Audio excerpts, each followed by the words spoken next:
جو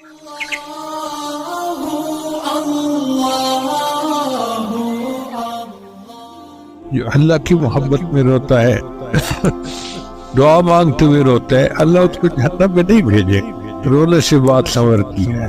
کہتے ہیں کہ صلاح الدین ایوبی ایک دفعہ بڑا پریشان تھا، اسے اطلاع ملی کہ دشمن کے بحری بیڑے آ رہے ہیں، تو بیت المقدس کی حفاظت کے لیے وہ فکر مند تھا، تو رات آئی تو وہ بیت المقدس میں گیا اور وہاں جا کے اس نے خوب رو کے اللہ سے دعا مانگی۔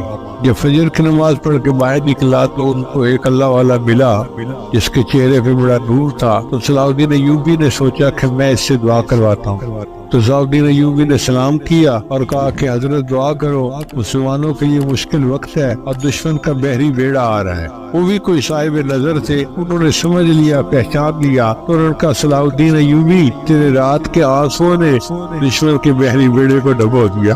اور واقعی کچھ دنوں بعد خبر آئی کہ دشمن کا بحری بیڑا راستے میں ڈوب چکا۔